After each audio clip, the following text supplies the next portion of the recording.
De retour sur CNews et Europe 1 pour la dernière partie de Punchline. On va parler maintenant des imams détachés parce que la France n'acceptera plus de nouveaux imams détachés à partir d'aujourd'hui, 1er janvier, c'est-à-dire des imams envoyés par d'autres pays. Alors forcément, avec cette mesure, le gouvernement souhaite limiter l'influence des pays étrangers, mais les contraintes sont encore nombreuses et les questions ne sont pas encore toutes évidentes. Regardez les détails avec Maxime Lavandier.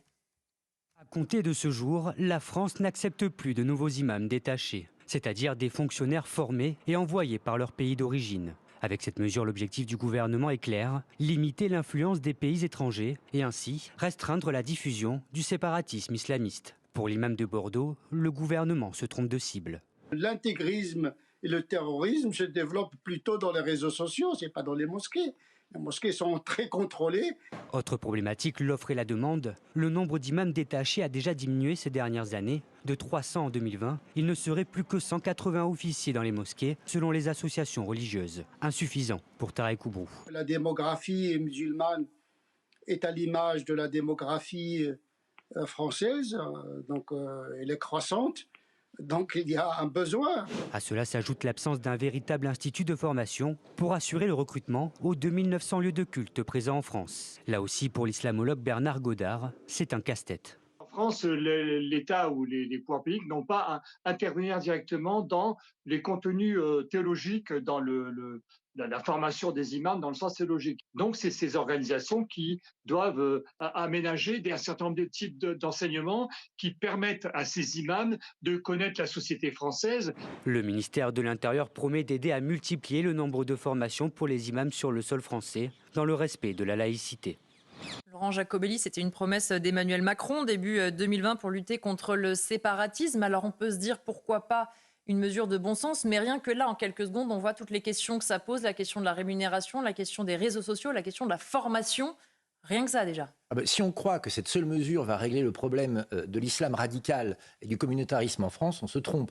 D'abord, ça veut dire pas de nouveau imam qui arrive en France. Or aujourd'hui, selon une étude du Sénat, c'est entre 2 tiers et 80% des imams qui prêchent en France qui sont des imams étrangers, qui sont venus exprès pour prêcher dans les mosquées françaises. Donc c'est déjà le cas aujourd'hui. Or évidemment, un imam algérien, marocain, d'où qu'il vienne d'ailleurs, vient avec sa propre culture, avec son sens de son pays d'origine et ne vient pas ici pour travailler avec la France ou pour la France. Donc ça pose déjà un problème. Et plus que les imams qui arrivent, l'autre question c'est les imams qui partent ou qui devraient partir. Parce qu'il y a aujourd'hui des prêcheurs de haine, évidemment, pas tous les imams, il y en a parmi eux, et ces prêcheurs de haine, qu'est-ce qui leur arrive ? Pas grand-chose au final. Reprenez par exemple l'imam de Beaucaire qui avait appelé à tuer des juifs, c'est quand même pas rien, surtout dans la période dans laquelle nous vivons, ça peut résonner à l'oreille d'un certain nombre de gens.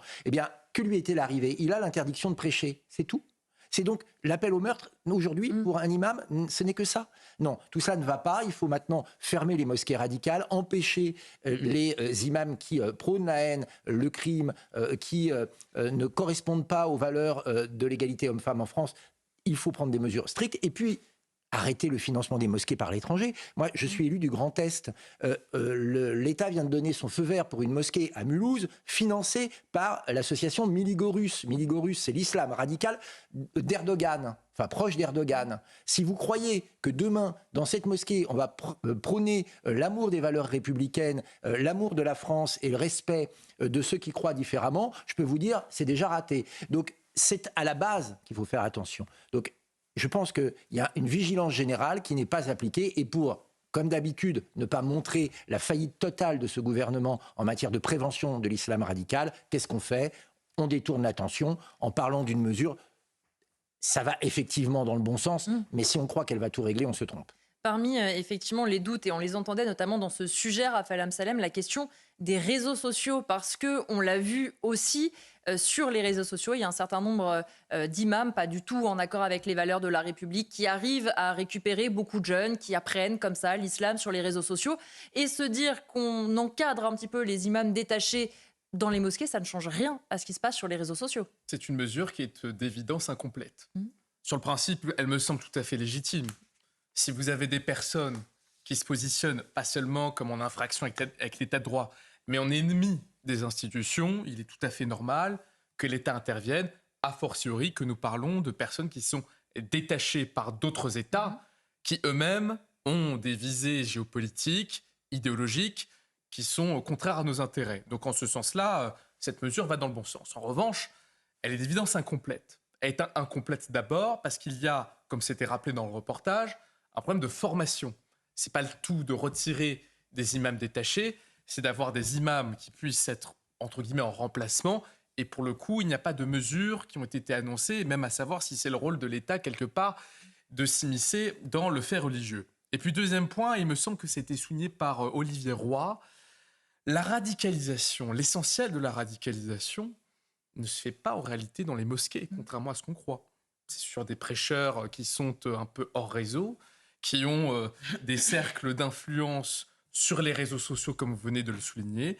Et contre ça, il est très difficile de savoir quelles sont les mesures à adopter, parce que sur les réseaux sociaux, il y a évidemment la liberté d'expression. Maintenant, nous avons un arsenal juridique qui existe, qui a été adopté notamment face aux menaces terroristes, et je ne doute pas qu'en la matière, il y a déjà des choses qui pourraient être appliquées dès aujourd'hui. Il y a aussi la question, Joseph Touvenel, de la formation, qui est rappelée aussi dans ce reportage. On a vu par exemple à Strasbourg un certain nombre de formations.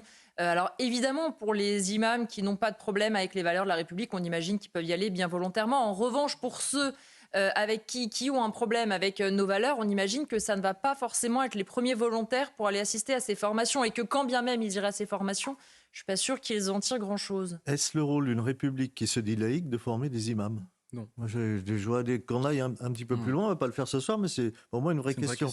Et je pense que beaucoup de Français ont été surpris par les imams détachés, où on nous dit qu'ils sont environ 300.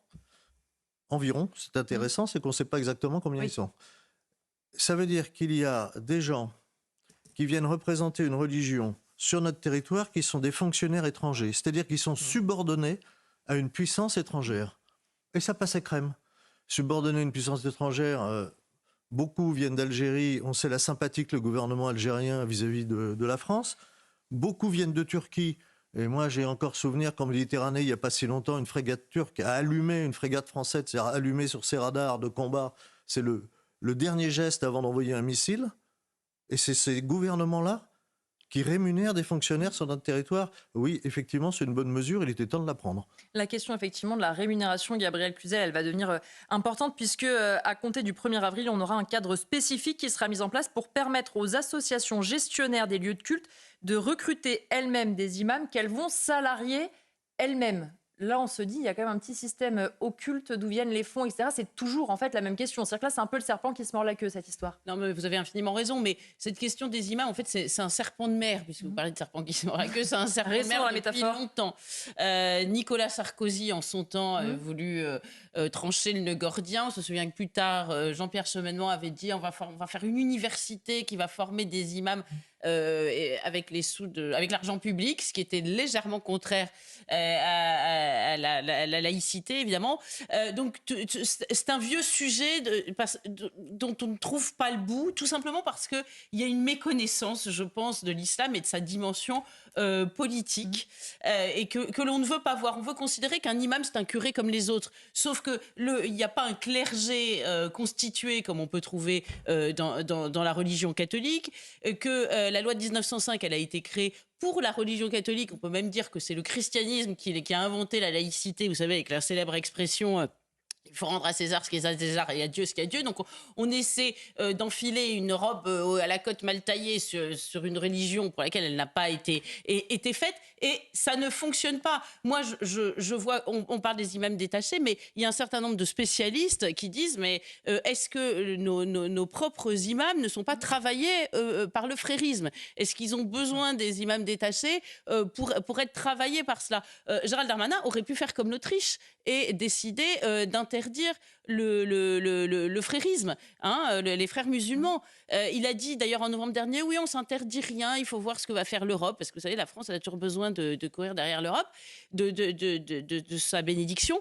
Donc c'est vrai que c'est un petit aspect du problème. Vous parlez du mode de rémunération qui va de fait être assez opaque et une sorte de bocal de poisson rouge sur lequel on n'aura aucune vision. Mais c'est encore qu'un petit angle du problème. Je crois que nous faisons face à une problématique extrêmement vaste que nous n'avons pas voulu voir, encore une fois, parce que par une forme de mépris d'ailleurs, pour toutes les religions, nous n'avons pas voulu voir la singularité, la part de singularité de chacune. L'islam n'est pas le catholicisme, l'islam n'est pas le judaïsme, et ça ne va pas se passer de la même façon.